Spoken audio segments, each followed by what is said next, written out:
Chapter 2. The next morning, after we had gathered for breakfast, we questioned our hostess and found it was not an uncommon occurrence for Jesus to come as he did, and she said he often came and joined the others in their healing work. After breakfast we found that our hostess and 2 other ladies were to accompany us to the temple that day. As we left the house, 2 men joined the party. One told our hostess that there was a sick child in the village who was asking for her. We followed the men to the home of the child and found it very ill. Our hostess walked forward and held out her hands. The mother placed the child in her arms. Instantly the little one's face brightened. Then it snuggled up close for a moment and in a few minutes was sound asleep. Our hostess returned the child to the mother and we proceeded to the temple. On the way she remarked, "Oh, if these dear people would only see and do this work for themselves, instead of depending upon us. It would be so much better for them. As it is, they let us entirely alone until some emergency arises, then they call for us, which is quite all right, except that it does not give them any self-reliance whatever. We would much prefer to see them self-reliant, but they are childlike in every way." By this time we had reached the foot of the ladder. We went up and entered the tunnel. The 2 men accompanied us. As this tunnel was through solid rock, it was natural to suppose that it would be dark. But it was lighted sufficiently to enable us to see objects for a considerable distance ahead, and the light seemed to be around us so that there were no shadows. We had noticed this the day before but no one had remarked about it. Upon making inquiry, we were told that the light was around us just as it appeared to be and that when there was no one in the tunnel it was dark. We went on through the tunnel and up the stairs to the 3rd room. This room was somewhat larger than the 2 below and there were a great many tablets stored along 2 walls. Just back of this room we found that another large room had been excavated and later learned that this room was also filled with similar tablets. These tablets were of a reddish dark brown color, quite well glazed.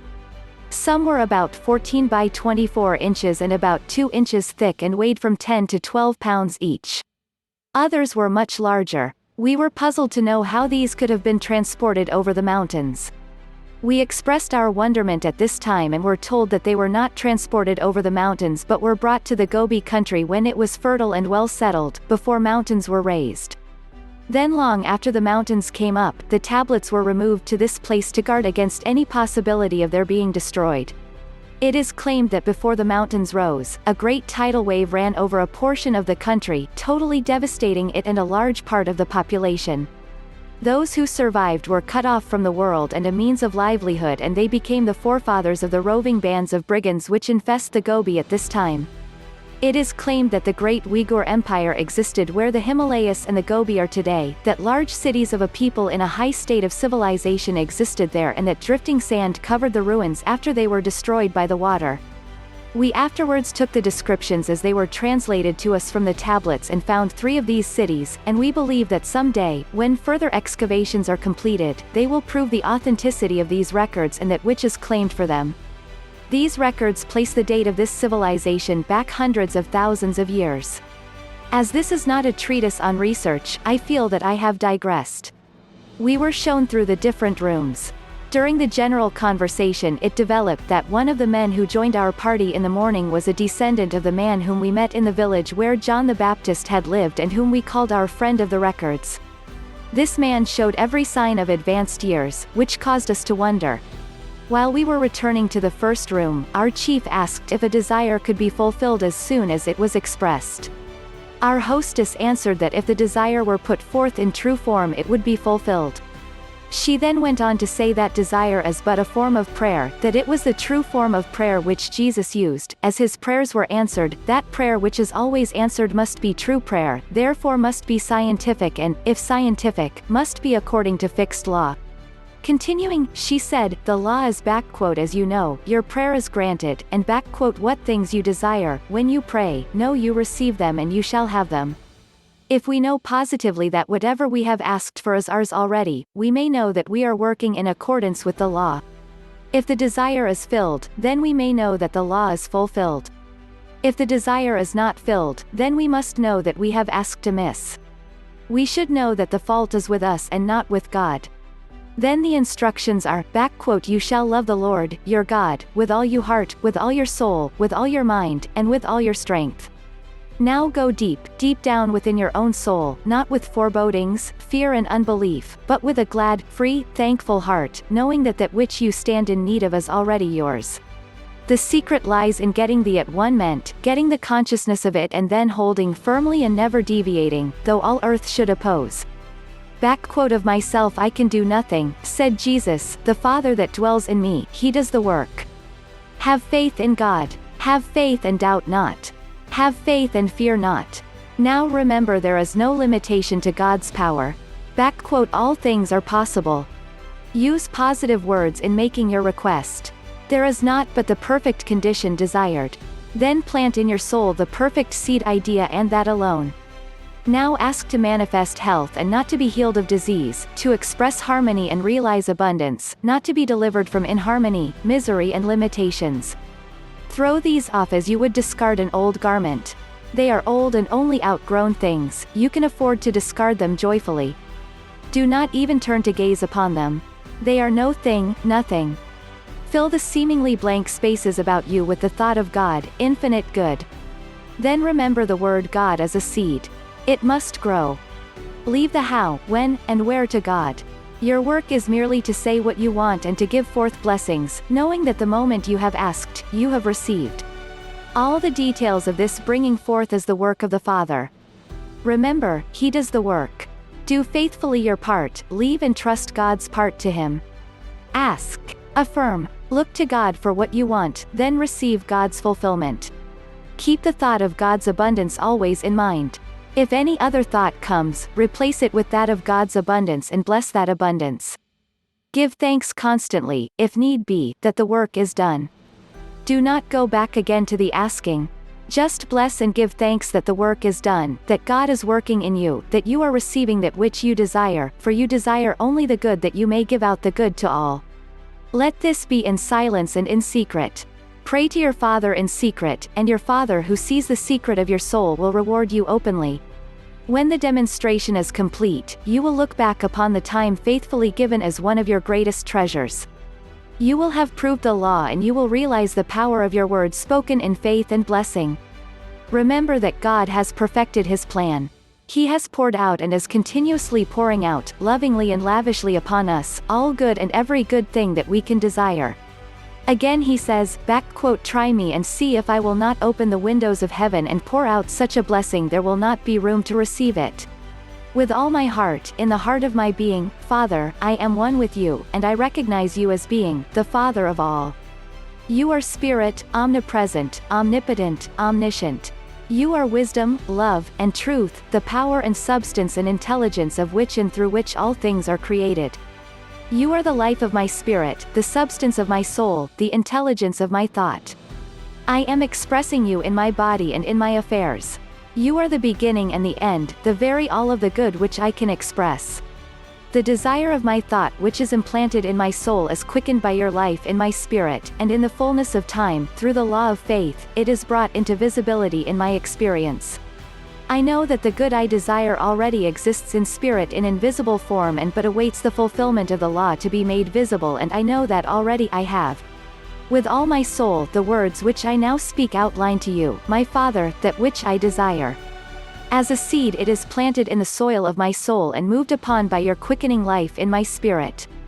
It must come forth. I allow only you Spirit, wisdom, love and truth, to move in my soul.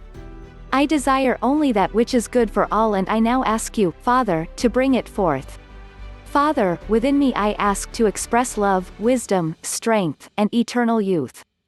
I ask to realize harmony, happiness, and abundant prosperity, that I may have the understanding direct from you, of the method of bringing forth from the universal substance that which will satisfy every good desire. This is not for self, Father, but that I may have the understanding so that I may be of service to all your children. With all my mind that which I desire is already in visible form. I form in mind only that which I desire. As a seed begins its growth underground in the quiet and in the dark, so does my desire now take form in the silent, invisible realm of my soul. I enter my closet and shut the door. Quietly and confidently I now hold my desire in mind as already fulfilled. Father, I now await the perfect outpicturing of my desire. Father, Father, within me I thank you that now in the invisible the fulfillment of my desire is always established, and I know that you have poured out lovingly and lavishly to all an abundance of your treasure, that you have filled every good desire of my life, that I may partake of your opulent supply, that I may realize my oneness with you, that all your children may realize the same, and that whatever I have, I may pour out to help all your children. All that I have I give to you, Father. With all my strength, no act or thought of mine shall deny that I have already received in spirit the fulfillment of my desire, and it is now brought forth into perfect visibility. In spirit, in soul, in mind, in body, I am true to my desire. I have perceived my good in spirit. I have conceived it as a perfect idea in soul, and I have given true thought form to my desire. I now bring into visibility, or true manifestation, my perfect desire. I thank you, Father, that I now have love, wisdom, and understanding, life, health, strength and eternal youth, harmony, happiness and abundant prosperity, and the method of bringing forth from the universal substance that which will satisfy every good desire. Said I not unto you that, if you would believe, you should see the glory of God? After our hostess had spoken, there was deep silence for a moment, then she continued, understand that, if it is not finished and your desire is not now visible, the fault is within yourselves and not with God. Do not go back again to the asking, but like Elijah, persist, hold out the cup until it is filled, pour out blessings and thanks that it is done now, though every mortal thought of error beset you. Go on, it is here now, and believe me, your faith is rewarded, your faith becomes knowing. We will suppose it is ice you desire. Would you begin by speaking out the word, ice, all about you indiscriminately? If you did, you would scatter your forces in all directions and nothing would come to you. You should first form a mental picture of what you desire, hold it directly in thought just long enough to get the image, then drop the image entirely and look directly into the universal God substance. Know that that substance is a part of God and, therefore, a part of you, and in that substance there is everything you need, that God is pressing that substance out to you just as fast as you can use it, and that you can never deplete the supply. Then know that everyone who has created that supply has brought forth from this substance, whether they have done it consciously or unconsciously. Now with your thought and vision fixed on the one central atom, God, hold that atom until you have imprinted your desire upon it. You will lower the vibration of that atom until it becomes ice. Then all the atoms surrounding that one will hasten to obey your desire. Their vibration will be lowered until they will adhere to the central particle, and in a moment you will have ice. You do not even need any water about you. You need only the ideal. Again there was deep silence. In a moment a picture appeared upon the wall of the room. At first the forms were still and we thought but little of it. But then the forms began to move about and we could see their lips move as though they were talking. Immediately our attention became fixed and our hostess said, this picture is depicting a scene that happened long ago, when the Uyghur Empire was at its height. You can see how beautiful the people are and the country is warm and sunny. You can see how the trees are swayed by the breezes. Even the colors are reproduced. There were no fierce storms to disturb the land or its inhabitants. If you will give close attention you will hear them speak, and, if you can understand the language, you can tell what they are talking about. You can even see the play of the muscles of the body as they move about. Our hostess ceased speaking but the pictures continued to pour in, with scenes changing at intervals of about 2 minutes until we seemed to be a part of the picture, so close did they appear to us. Suddenly there came a scene with 3 of our party in it. There was no mistaking them. We could hear their voices and recognized what they were talking about. It proved to be an incident that had taken place in South America about 10 years previous. Then our hostess resumed, we are able to throw thought vibrations into the atmosphere which connect with the thought vibrations of those that have passed, and our vibrations collect those of the thoughts gone before until they draw them together at a given point. Then you are able to see those scenes reproduced just as they were when the scenes occurred. This may seem phenomenal to you, but it will not be long before your people will be producing pictures similar to these you have seen. The only difference is that they will be photographic and mechanical, while ours are neither. The leaders of Christian thought have been so busy with their interdenominational bickerings, each one determined that the others should not succeed, that they have nearly forgotten what true spiritual life means. Likewise, the Oriental people have set themselves so determinedly upon the esoteric, occult and scientific side of their philosophy that they have also passed over the spiritual. It will come to a point where a few of those who develop the pictures, through mechanical means, to their higher degree of perfection will be the first to see the true spiritual meaning, the educational value, the benefit to be derived, and the accomplishments that are possible. Then those few will have the courage to step forth and proclaim the accomplishment by the pictures they produce. It will be seen that these devices and the people that develop them, now thought to be the most material, will be the greatest power of any factor brought forth and developed by your people in bringing out the true spiritual idea. Thus, it will be left to those who seem to be the most material of the greatest material race to bring forth the truly spiritual. Your people are going on and will bring forth a device which will reproduce the voices of those who have passed, more accurately than they now reproduce the voices of the living. You are going on and will achieve, in a measure, mechanically, what we do with thought force. This is where you are going to excel all the world in future development. The founding of America portrays the white race's homecoming, as that land is their former home and one of the places where the great early spiritual enlightenment was brought forth. Thus it is the land where the greatest spiritual awakening will take place. In a short time you will be far ahead of the whole world in physical and mechanical development.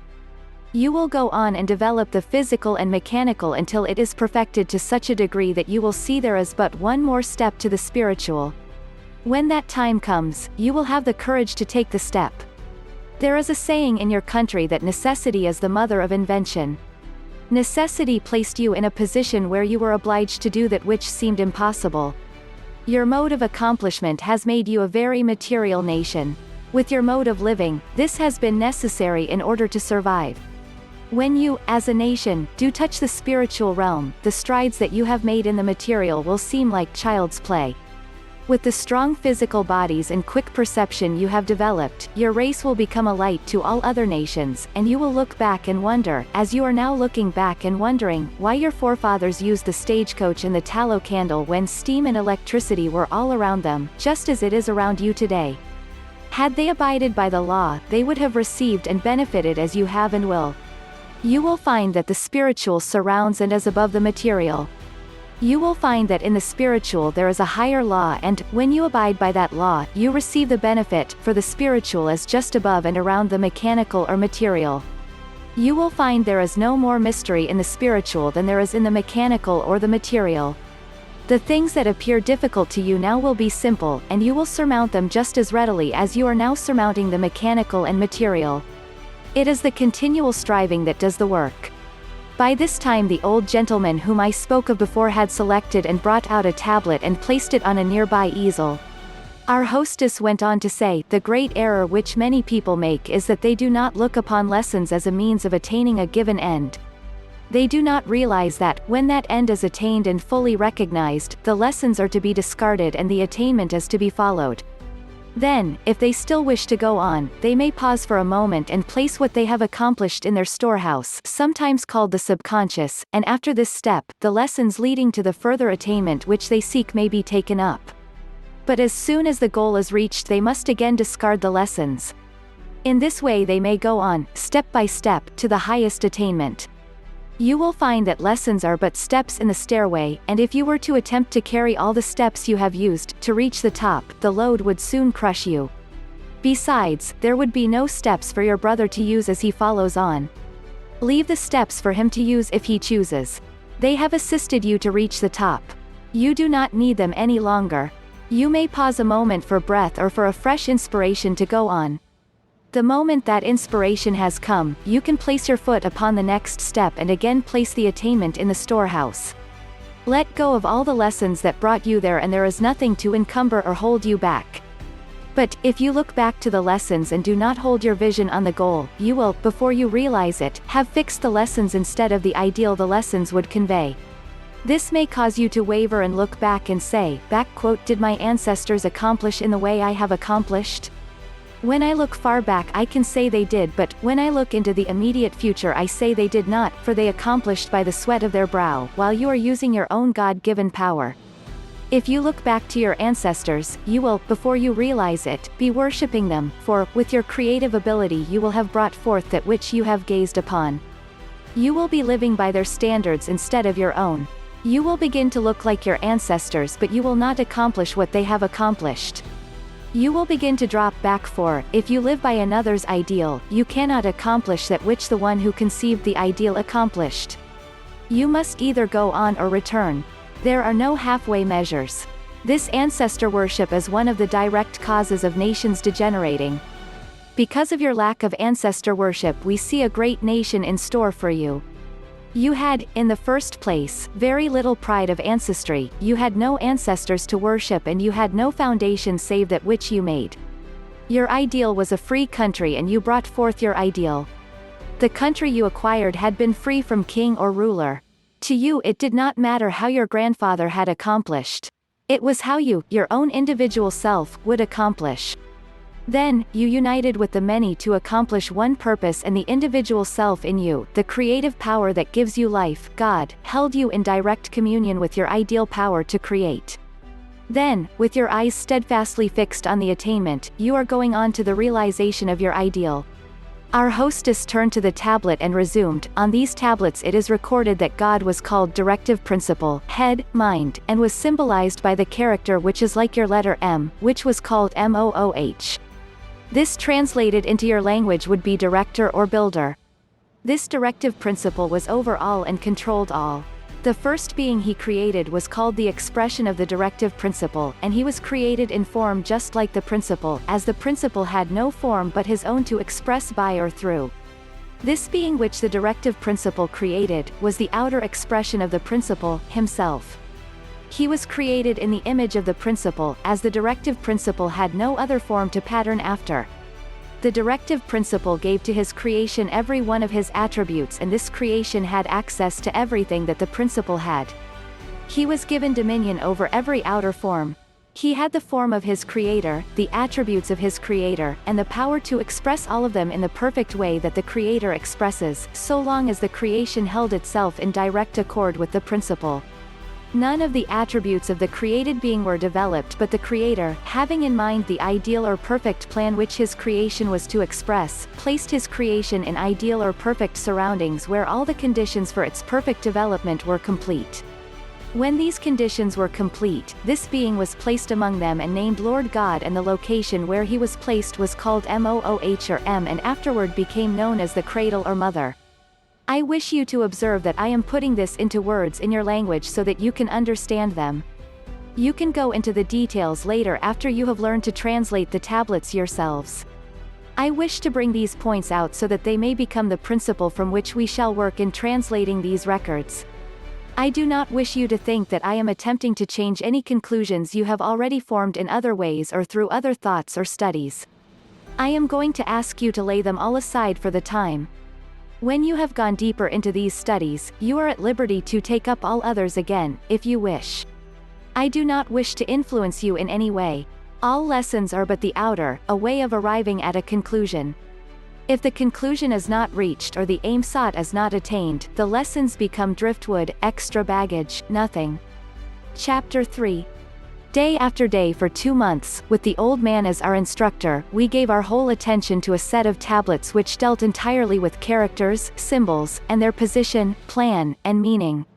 One morning early in March we went to the room in the temple, as usual, and found the old gentleman lying on the couch as though asleep. One of our party walked over and placed a hand on his arm to arouse him, then started back and exclaimed, "He is not breathing. I believe he is dead." We gathered around the couch and were so absorbed in our own thoughts of death among these people that we did not hear anyone enter. We were aroused from our reverie by a voice saying, "Good morning." We turned toward the door and there stood Emil. We had supposed that he was 1,000 miles away, and his sudden appearance had startled us. Before we had time to compose ourselves he had walked over and was shaking hands all around. In a moment, Emil walked to the couch on which the old man was lying. Placing his hand upon the old man's head, he said, "Here we have a dear brother who has departed from this earth but has not been able to finish his work among us. As one of your poets has said, he has wrapped his mantle about him and has lain down to pleasant dreams. In other words, you have pronounced him dead.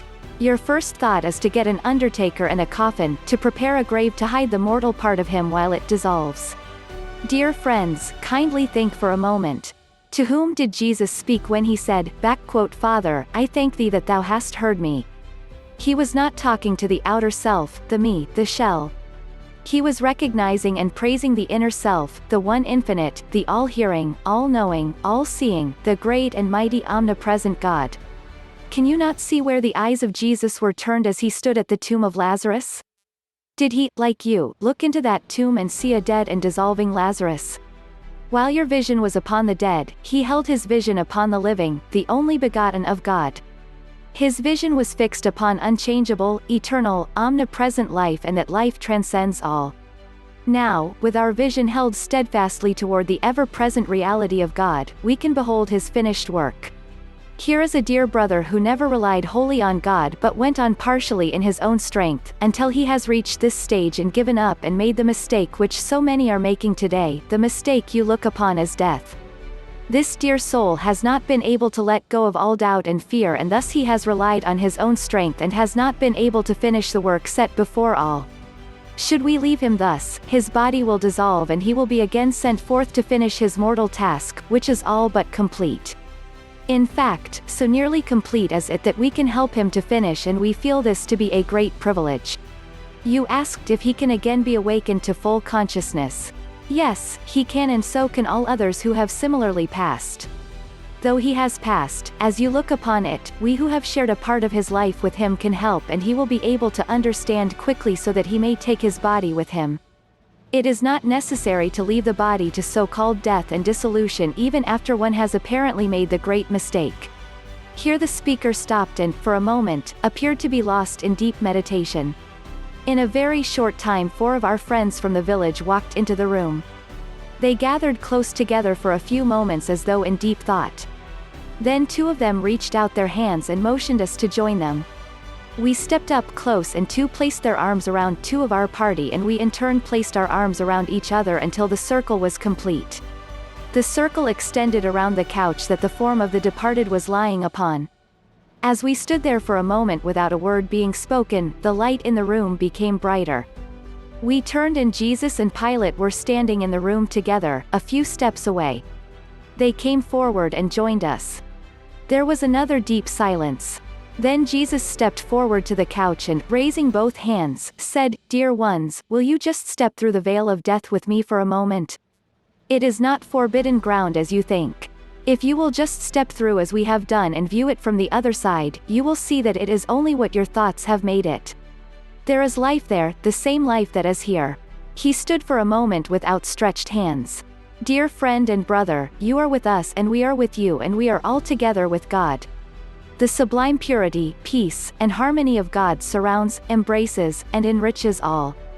This perfection now manifests so vividly to you, our dear one, that you may arise and be received unto your Father. Dear one, you see and know that it is not dust to dust and ashes to ashes, but it is life, pure life, life everlasting. Your body need not be left to mortal dissolution. You now perceive the glory of the kingdom from which you come forth. You may now arise and go to your Father," and the shout goes up, "All hail, the newborn one, the risen Lord, the Christ among men." Dear reader, words are but a travesty when the mortal attempts to picture the beauty and purity of the light that filled that room, and, as that form arose, the light seemed to penetrate every object so that nothing cast a shadow, not even the form of our friend or our own bodies. The walls seemed to expand and become transparent until we seemed to be looking into infinite space. The glory of that picture cannot be told. Then we knew that, instead of standing in the presence of death, we were standing in the presence of eternal life, life unspeakably grand, never diminishing but going on and on eternally. What could we mortals do but stand and stare? In the uplift of those few moments we were carried, for a time, far beyond our most sanguine imagination of heaven and the beauty of it all. It was not a dream, but real. Thus the real can be greater than any dream. We were privileged to see through and beyond the shadow. The beauty and tranquility of that scene and the great faith we had already placed in our friends carried us completely over the divide that day, and today that divide is but a level plain. Yet in some way it was made clear that each one, for himself, must first scale the heights before the beauty beyond can be seen. With every vestige of age gone, our friend, whom we looked upon as raised from the dead, turned toward his associates and, in a moment, began to speak. These are his words, as he stood facing our friends. It is as though they were cast in raised gold upon a tablet which stands always before me. The voice came forth with a majesty that I cannot express. There was no affectation, just a clear, deep note of sincerity and strength. He said, "Dear ones, you cannot know the joy, the peace, the great bliss you have given me in awakening me as you have. Just a moment ago it was all dark, I stood, fearing to go on and yet I could not return. The only way that I can explain it is I seemed engulfed in a great blackness from which I suddenly seemed to awaken and now I am again with you." Here his face became so radiant with joy that there was no mistaking his sincerity. Then he turned to us and said, "Dear ones, how I love to think of our association. You can never know the joy it has given me to have clasped your hands, the great joy it has given me to see and know and feel the sincerity with which you have accepted these, my dear helpers, who at this moment I am able to call divine. Could you see through my eyes at this moment, you would be able to know the bliss that I am experiencing. The greatest joy of all is to know so fully that each of you will stand and know, just as I am standing and knowing. That joy you will know only when you stand as I stand. I can say that it is well to have lived a full life, to be able to enjoy one moment of this. Then to think that I can see all eternity unfolding. Do you wonder when I say that my eyes are almost blinded and I am dazed with the revelation? Do you wonder at my great longing to unfold this vision to you, and not only to you, but to every brother and sister in the whole wide universe of God? Dear brothers, if I could lay a transforming hand upon you and lift you to where I stand, it seems that my joy would be multiplied manyfold at this moment. I am shown I must not do that. I am shown that you, yourselves, must stretch forth this transforming hand, and when you have stretched it forth you will find God's hand ready to clasp yours. You will be able to walk and talk with him, and God will eternally bless you as he does all. The greatest joy of all is, I am shown that it does not matter what the caste or creed of church, all are welcome. In a moment he had disappeared from our view, just faded away, it seemed to us. Was this an ethereal vision? All my associates concluded that it was not, for two of them had clasped this man's hand. I leave it to the reader to decide. Then one of our friends from the village turned to us and said, "I know that you are doubting, but won't you understand that this was not staged for your benefit? This is but one of the emergencies in our lives and, when the emergency does arise, we are able to come up over the emergency." This dear one had not been able in his own strength to quite surmount the divide, as you call it. In fact, as you see it, he had passed on. The soul had left the body behind, and one so enlightened can be helped at the crucial moment, so that the soul returns and the body finishes its perfection, then the body can be taken along. This brother longed too ardently to pass on, and he left his body when just a few more steps, as it were, helped it over the divide and the perfection was complete. The help extended was our great privilege. We slowly withdrew our arms and stood for a full minute in absolute silence. One of our party broke the silence with the words, "My Lord and my God." As for me, it did not seem as though I should ever want to talk again. I wanted to think. We were all seated and a few had found their voices and were conversing in low tones. This condition had lasted for 15 or 20 minutes and nearly everyone was engaged in general conversation, when one of our party walked to the window.